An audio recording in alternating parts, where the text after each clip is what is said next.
Sindicato Mexicano de Electricistas informa.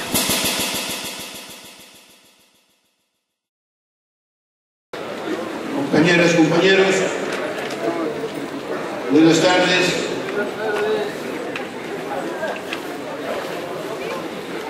Es muy evidente que hoy más que nunca los trabajadores mexicanos, el pueblo de México, tienen que buscar una articulación muy importante. Los que están gobernando el país, adoctrinados fuera de México en universidades extranjeras, inglesas, francesas, etc., no van a quitar el dedo del renglón hasta no haber pagado la deuda que contrajeron ellos con los organismos financieros internacionales. Los que están en el poder, para que pudieran estar ahí, tuvieron que comprometerse a entregar la riqueza del país. Y no es casual para nadie que hoy encontremos focos de conflicto muy fuertes en nuestro México. Y sin embargo, estos neogringos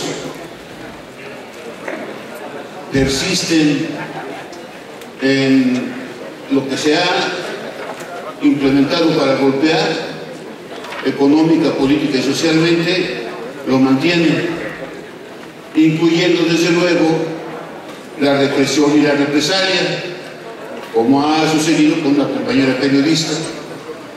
Y en ese orden de ideas estamos involucrados nosotros, el Sindicato Mexicano de Electricistas y los jubilados y jubiladas afiliados al mismo.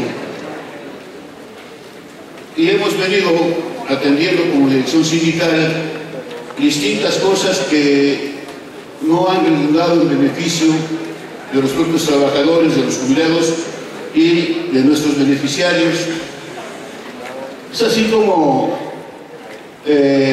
podemos informar de asuntos que tanto la dirección sindical, el compañero secretario general, el compañero secretario de Artes y Acuerdos y un servidor, hemos venido informando del rezago que hay, del atraso que hay fuerte en función del pago de seguro sindical y finiquitos a que son merecedores los beneficiarios de los jubilados fallecidos y los trabajadores fallecidos, los trabajadores en asistencia fallecidos. En una junta que tuvimos con el SAE, que nos hicieron favor a compañeros muchos de ustedes, el 5 de marzo en Insurgentes Sur 1931, fuimos capaces en un momento dado de firmar una minuta que aquí les leímos de manera integral para que se notasen las cuestiones y las atenciones que le estamos prestando como sindicato a nuestros problemas. Y en un renglón de esta minuta se estableció que había que buscar un método entre el SAE y el sindicato para que los casos rezagados, los casos en juicio, que no se han visto reflejados en el bienestar de nuestras familias, pudieran agilizarse, pudiera no haber ya más prolongaciones innecesarias. Eso fue el 5 de marzo. Y el 10 de marzo, producto de esta misma minuta, nos reunimos en el SAE de Avenida Cuauhtémoc 1473, el jurídico del SAE, el SAE mismo, y nuestro compañero Gerardo Velar, secretario de Artes y Acuerdos, el licenciado Ignacio Torres por parte de nosotros, de nuestro jurídico, y un servidor. Y en esa entrevista se trataba de aceptar los criterios para venir resolviendo casos que están en juicio y que ya no es necesario prolongarlo tantos. Ahí el compañero Gerardo Avelar entregó documentados 138 casos que están en juicio, unos están en Proceder y otros están en la Junta Federal de Conciliación y Arbitraje y otros están en un tribunal colegiado de circuito. virtud de ello, ellos se comprometieron con la licenciada Yamik, jurídico de ellas, licenciado de ellos, y nuestro licenciado Torres, de ir revisando caso por caso para que de una vez esta problemática se abatiera y pudieran verse entonces reflejados casos que inclusive compañeras y compañeros tienen muchos años, y digo muchos cuando me refiero a 2 o 3 años de juicio, y que no han podido resolverse. ¿Por qué razón? No por falta de atención del sindicato, sino que, por ejemplo, y eso es problema de las cartas designatarias, un compañero fallece, la familia tiene su carta, se abre la carta y se nota que falta un nombre, o que está mal escrito, o que no tiene porcentaje, que tiene un porcentaje insalvable, o hay una mala identificación de las credenciales, y eso el SAE lo rechaza y entonces obligan a sus compañeros a irse a juicio. Y una vez que se van a juicio y los beneficiarios ganan el amparo, en todo caso ganan la demanda, entonces SAE se ampara, y si pierde el amparo, entonces el SAE recurre al recurso de revisión para seguir prolongando esos juicios que no debiesen ser, que debieron haber sido ya ventilados. Bueno, no sé si se entiende, pero son problemas muy sentidos para nosotros y particularmente para nuestras familias, para nuestros beneficiarios, y en eso tengo que reconocer que para poder fincar, para poder establecer esta mesa en donde estamos ventilando estos casos, tiene que ser y tuvo que ser por la intervención de nuestro compañero secretario general y el secretario de Trabajo, para decirle a Héctor Orozco que de una vez deje de estar manipulando a las autoridades y que de una vez por todas se resuelva el asunto del pago del seguro sindical infinito. Eso fue el 10 de marzo, pero apenas el día miércoles, una vez que terminamos aquí la reunión informativa del grupo de jubilados, en la tarde, a las 4 de la tarde, nos trasladamos a Gerardo Avelar y un servidor, lo que teníamos cita con el SAE para ver qué se ha avanzado en esos 138 casos y uno más que presentó el compañero Gerardo Avelar. Y la información, si bien es cierto que no es una información, esperábamos que ya se hubiera resuelto toda la problemática, también es cierto que podemos decir que a partir de esas intervenciones del secretario general se han venido resolviendo casos que tenían 2, 3 y hasta 4 años rezagados. Podemos decir que entonces de esos 138 casos, 11 ya están finiquitados, ya se les pagó a los beneficiarios. 16 están en vías de recuperación, de resolverse esos expedientes en juicio, y otros están en análisis, y otros, la verdad lo tenemos que decir porque así lo informaron, ellos son insalvables. A eso respondió Gerardo Avelar muy puntual. Si ustedes dicen que son insalvables, nosotros hasta que nuestro jurídico no establezca los criterios si son o no insalvables, hasta ese momento daremos por concluido el asunto, en tanto que se nos demuestre jurídicamente, legalmente, que no tenemos derecho a esos pagos del seguro sindical y compañeras y compañeros. En ese sentido, como había anunciado en unas reuniones informativas nuestro compañero secretario general, de que se iba a implementar, de acuerdo con el SAE y el sindicato, un formato único de carta designataria manejado por ambas partes, para que de una vez por todas quitásemos de encima esa daga que se nos pone cuando vamos a la supervivencia o a algún otro trámite al SAE, particularmente a Portales, de que se nos incita, se nos provoca, se nos lleva, se nos conduce a tratar a que firmemos una carta abierta de designación de beneficiarios, manejada unilateralmente y con falta de criterio jurídico por parte del SAE. Es una preocupación de la dirección del sindicato y del secretario general. Bueno, podemos decir que ya nos enviaron, ya tenemos en nuestras manos la propuesta del SAE, ya nos entregaron en formato su propuesta para una carta designataria. La conoce el secretario general, la conoce la dirección y se los estamos dando a conocer. Es una propuesta de ellos. La vamos a analizar en la dirección sindical y desde luego la vamos a poner en análisis del cuerpo jurídico para que nos digan las conveniencias o no desde el aspecto legal de formalizar una carta designataria. Lo que sí podemos decir y en lo que no vamos a echar paso para atrás es que esta carta destinataria no debe ser firmada por duplicado, tendrá que ser firmada por triplicado, es decir, la parte de responsabilidad y derecho que le corresponde al SAE como organismo liquidador, la parte que corresponde a los beneficiarios y desde luego la intervención, participación y atención del Sindicato Mexicano de Electricistas, compañeras y compañeros. Luego, tenemos también asuntos que son muy sentidos y que de alguna manera, guardando la institucionalidad, nosotros desde que llegamos a la elección hemos venido luchando por abatir los rezagos que existen en la atención de la Prosecretaría de Jubilados. Caso es del compañero Gabriel Blas Bastián, que fue preso político nuestro y que eso fue motivo para que no haya cobrado hasta este momento 11 catorcenas rezagadas. Y se les atendió ese problema, cierto, se mandaron oficios por parte del sindicato, pero un oficio por sí solo no resuelve el problema, ¿verdad? Tiene que haber un seguimiento al problema, y más con un compañero de edad de más de 72 años y además preso político nuestro y además golpeado económicamente. En la junta del 5 de marzo que tuvimos ante el SAE mismo negaba el derecho de cobro de esas 11 catorcenas y nuestro compañero Bobadilla fue muy puntual. Pierde el derecho cuando la sentencia sea condenatoria, pero en el caso de Gabriel Blas Bastián, la sentencia fue absolutoria y por tanto no pierde ningún derecho y tiene que pagar las 11 catorcenas.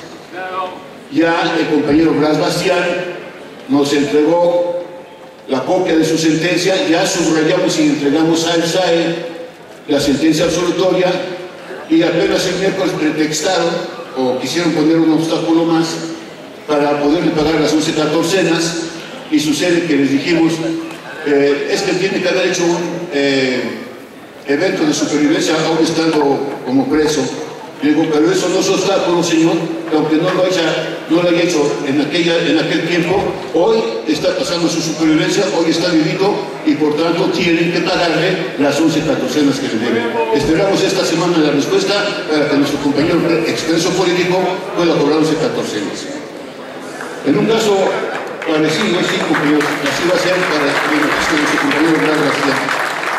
El otro caso que tenemos en las manos es un caso sui generis. Hubo un compañero que tuvo el infortunio de sufrir una detención por un delito que cometió. Se encontró recluido en un centro federal de adaptación social por un largo tiempo. Una vez que sale del penal, hace su reclamación de sus catorcenas correspondientes y va a acudir a la institución bancaria y la institución bancaria le dice sí, aquí está la lana, pero no te la podemos dar hasta que no el SAE mismo, que es el que envía las nóminas, nos indique que ya estás en derecho de cobrarlas. Así le respondieron al compañero nuestro. Tomamos cartas de relación, enviamos el oficio, pero además fuimos al SAE y les dijimos tienen que pagar eso porque está en derecho de cobrarlas. Y dice, bueno, si ya está en el SAE, tendremos que mandar la carta, digo, lo tienen que hacer y esperamos la respuesta, porque le deben 69 catorcenas. Sí, así como lo oyen, le deben 69 catorcenas y hemos establecido con el SAE que tiene que pagarse esas 69 catorcenas a nuestro compañero que estuvo recluido en un centro de adaptación social. Compañeras y compañeros, digo esta cosa porque van a ver ustedes de qué se trata cuando se usan las redes sociales a Cotitlén y somos los grandes analíticos y damos propuestas y discutimos y protagonizamos. Bueno, eso sí, pero cuando se trata de resolver problemática, ahí ya no somos tan responsables o somos nada responsables. Hay 4 casos rezagados desde hace 5 años, 6 meses. 4 compañeros que al momento del estallamiento del conflicto habían cobrado solamente el adelanto de la liquidación, solamente el adelanto de la compensación por antigüedad. Unos cobraron 200, otros 300 de adelanto, pero sucede que está en conflicto y ya no les pagan su compensación por antigüedad. Y tienen 4 años, 5 años que no cobran la cantidad que les corresponde por derecho contractual. Y entonces se mandaron oficios, ellos mismos hicieron cartas personalizadas, les entregaron al SAE con sello de acuse, y el SAE en primera instancia y en segunda instancia les responde que su asunto ha prescrito y por tanto tienen que demandar. Hicimos acopio de la información de los 4 casos, de los 4 expedientes, con la brillante colaboración del equipo que me ayuda ahí arriba, con una investigación ardua, y pudimos completar los 4 expedientes. Ya se los enviamos, ya los reenviamos al SAE, y ahora no tienen con qué respondernos. Y dicen ellos, el miércoles pasado, una vez que exigí la resolución, un licenciado me contesta, bueno, es posible que tengan el derecho, sí, ya corroboramos que les adelantaron parte de la compensación, pero hay un vacío de información, señor Magariño, porque no nos consta que se hayan jubilado. Entonces me sonrío, el compañero Gerardo Velar también se sonríe, porque es una, perdón por la palabra, es una pendejada la que dice. Cuando le respondo, entonces si no están jubilados, tienen duda, díganos por qué les están pagando su cuota de jubilación cada 14 días, ¿no? Entonces me quiso responder, y entonces el otro licenciado dice, vamos a resolver esto porque no tenemos manera de responderlo. Entonces, esos casos se dejaron allá a la deriva. Entonces, ¿de qué nos sirve ser tan analíticos y tan pensantes si somos lo mejor en las redes sociales cuando abandonamos, cuando nos falta responsabilidad para resolver la problemática que es inherente a los compañeros jubilados? Estamos por resolver eso y esperamos rendir buenas cuentas en ese sentido, compañeras y compañeros. Finalmente, en esta intervención, el compañero Rodolfo Pérez Pineda ha pintado, ha translucido el estado en que nos encontramos los jubilados, no solamente de México, los jubilados, pensionados y los adultos mayores en el país. Hoy hay un gran ataque a las pensiones y jubilaciones. Lo he mencionado, pero lo tengo que reiterar porque así debe ser. Cuando a nosotros nos pasa de noche y hacemos caso de los traidores, que ya el sindicato no existe, que para qué vamos, que por qué la cuota sindical, etcétera, ¿no? Y ahí vamos durmiendo, deshaciendo los tontos, y el fútbol, y las telenovelas, y el chicharroncito y la Coca-Cola. Qué bueno que hay recursos, claro, pero no podemos estar apagados y sentados en nuestras casas. Ahí están los ataques. Ya en este año se implementa hace 2 meses 144,000 millones de pesos recortados al presupuesto de egresos de la Federación, con anulación parcial de los derechos de los adultos mayores. Y el estunto de Peña, junto con el idiota de Videgaray, van a Europa, a Inglaterra, y si no, vamos a recomponer las costas, debemos ofrecerles la riqueza del país y vamos a poner un hasta aquí al problema de la economía en México. Por tanto, anuncia a bombo y platillo, vamos a rediseñar el presupuesto a partir de cero para no depender estrictamente de los ingresos petroleros. Lo dijo Peña Nieto. Lo secunda Videgaray, y apenas hace unos días dice Videgaray, vamos a ejercer la construcción del presupuesto, pero les anuncio que de inicio vamos a recortar de ese presupuesto 133,000 millones de pesos. ¿Qué nos quieren decir con eso? No lo dicen implícitamente, no les conviene, tampoco lo dicen explícitamente, pero estamos en crisis económica. ¿Producto de qué? De un mal manejo de las finanzas del país. ¿Y producto de qué? De un abuso de concepción y de estimación en el precio del barril por petróleo, que se ha depreciado casi en un 50% o más el precio del barril por dólares en petróleo, aunado lo que también ya cité, de más del 15% directo a la elevación del peso mexicano con respecto al dólar. ¡Tanto robo! Sí, tanto despojo, tanta impunidad, tanto saqueo del país. Y entonces los jubilados y jubiladas parece que nos pasa de noche. Ah, bueno, que recorten el presupuesto, pues que lo recorten. No, de ninguna manera. El presupuesto que se apruebe en la Cámara de Diputados es para que nos paguen las pensiones o jubilaciones o ambas cosas. Y máximo en el caso de nosotros, que en el presupuesto, en el maldito decreto de Calderón, de Felipe Calderón el borracho, el tipo estúpido, dice que se garantizará el pago de las jubilaciones otorgadas, etcétera, etcétera, etcétera, y al final dicen dos renglones, dice con cargo el presupuesto de ingresos de la Federación. ¿O no lo dice así? Claro, y entonces estamos en un problema, pero no solo nosotros, y es necesario, compañeras y compañeros, que nos metamos a la idea de que tenemos que organizarnos solitos. No podemos solo vencer un modelo de gobierno ya implementado hace más de 32 años. No lo podemos vencer, no lo vamos a vencer, y tenemos que organizarnos, articularnos, cohesionarnos para enfrentar con dignidad, con decoro y con probabilidades de triunfo el respeto de nuestros derechos adquiridos y la mejora de nuestros derechos adquiridos. Por eso les he comentado, y hoy les comento más, que es necesario que todos los que estamos hoy, más otros más y más y más, estemos el próximo miércoles aquí a las 12 del día. Tenemos que cohesionar a los jubilados, pensionados y adultos mayores del país, compañeras y compañeros. Viene una embestida fuerte, ya lo señaló otro imbécil como es Pedro Vázquez Colmenares, ya lo señaló.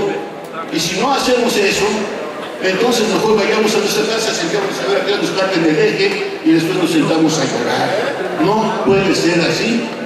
Va a haber un congreso extraordinario el próximo miércoles de la Confederación de Jubilados, Pensionados y Adultos Mayores de la República Mexicana.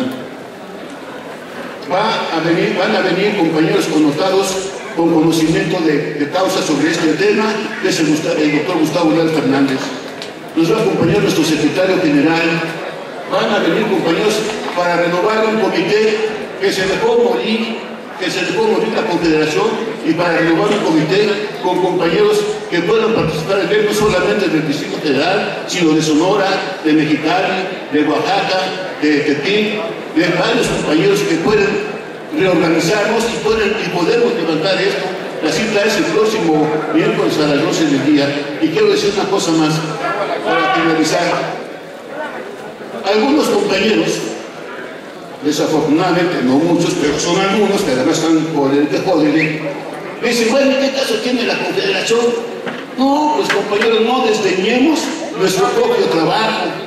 Nosotros promovimos, nosotros construimos la Confederación de Jubilados y Pensionados. Y no es guayabazo lo que voy a citar, porque es historia, compañeros y compañeras. No es lisonja. Fuimos en el 2002 a Yucatán a una convención nacional. Y en esa convención nacional se acordó que el ESME, que estuvo presente ahí, impulsar en el Distrito Federal, en su sede del ESME, la vieja sede, una convención nacional que tuviera como objeto dos cuestiones: armar una página web de la convención nacional y fundar un instrumento de lucha para los jubilados y pensionados del país.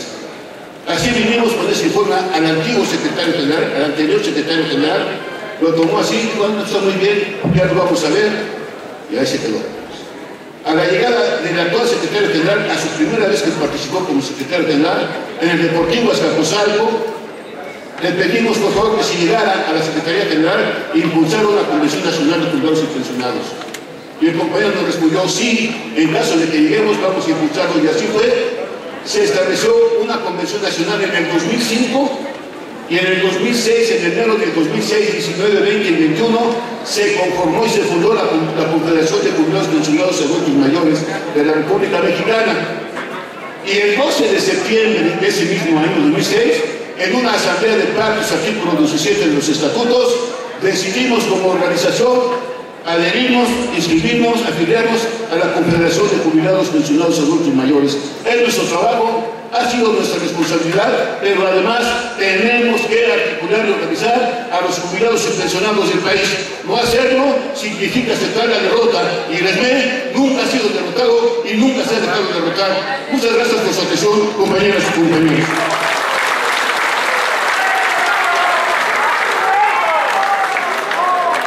Mantente alerta a nuestra transmisión.